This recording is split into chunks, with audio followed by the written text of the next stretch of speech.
Ukraine की राजधानी Kyiv पर रूस का एक बहुत बड़ा हमले का दावा सामने आया है और इस हमले में 2 मंजिला इमारत के तबाह होने की बात भी सामने आई है। बताया गया है कि इस हमले में 3 लोगों की मौत हो गई जबकि 4 लोग इसमें जख्मी हो गए। और कीव पुलिस ने इस हमले का बाकायदा एक वीडियो भी जारी किया है।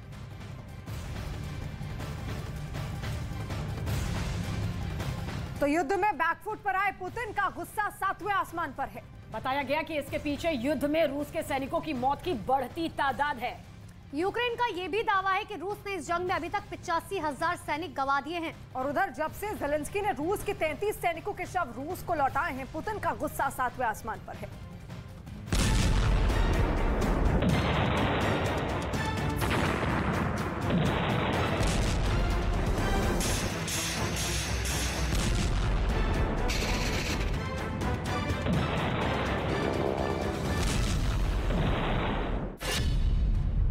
यूक्रेन की शतरंज के 9 महीने,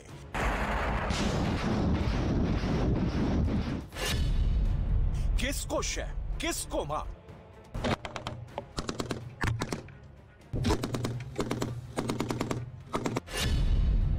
यूक्रेन की बिसात पर फंसे पुतिन।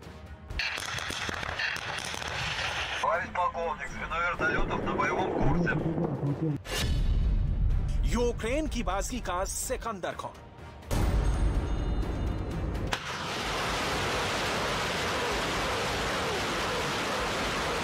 रूस और यूक्रेन के बीच जारी युद्ध को 9 महीने पूरे हो चुके हैं। दोनों ही एक दूसरे को हराने और अपनी अपनी जीत का दावा कर रहे हैं। लेकिन अब एक सवाल उठता है कि आखिरकार रूस और यूक्रेन के बीच चल रही शह और मात की इस बाजी की हकीकत क्या है। यूक्रेन जंग की सबसे खौफनाक हकीकत तो यह है कि इस जंग की वजह से दोनों यानी रूस और यूक्रेन का भारी नुकसान हुआ है। यूक्रेन का सच यह है कि ये 9 महीने पहले जो देश गुलजार हुआ करता था, आज वही गम, गुस्से, तबाही और बर्बाद हुई जिंदगियों का शोक मना रहा है। आलम यह है कि यूक्रेन के अलग अलग शहरों में बस तबाही के ही निशान दिखाई देते हैं। यूक्रेन में चारों तरफ फैली तबाही और बर्बादी की तस्वीरों को देखकर लगता है कि ये शहर नहीं, खंडहर है। हर सिक्के के 2 पहलू होते हैं, लिहाजा यूक्रेन के भी 2 पहलू हैं। अगर यूक्रेन में चारों तरफ फैली तबाही और बर्बादी की तस्वीरें इस जंग का एक पहलू है, तो जंग के दूसरे पहलू यानी रूस के नुकसान की तस्वीरें भी देख लीजिए।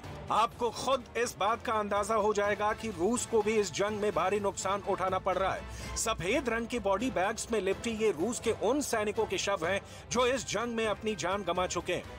यूक्रेन का कहना है कि वो इन सैनिकों की लाशें रूस को इसलिए वापस कर रहा है क्योंकि इनके बदले वो अपने सैनिकों के शव वापस लेगा।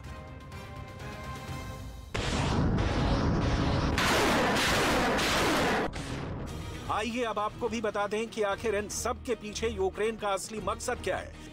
दरअसल यूक्रेन इन रूसी सैनिकों के शव वापस कर पूरी दुनिया को यह भी बताना चाहता है कि रूस चाहे अपना नुकसान छिपाने में कितनी भी कोशिश कर ले, लेकिन वो इस सच को छिपा नहीं पाएगा। यूक्रेन का दावा है कि रूस इस जंग में अभी तक अपने 85,000 सैनिक गंवा चुका है। पूरी दुनिया को नजर आ रहा है कि जंग में पहली बार रूस बैकफुट पर है।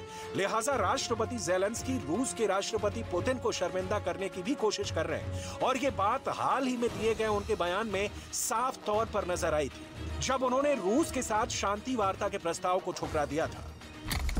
Is now looking for a short truce, a respite to regain strength. Someone may call this the war's end, but such a respite will only worsen the situation. Any voiced ideas of our land's concessions or of our sovereignty cannot be called peace. Immoral compromises will lead to new blood. A truly real, long-lasting and honest peace can only be the result of the complete demolition of Russian aggression.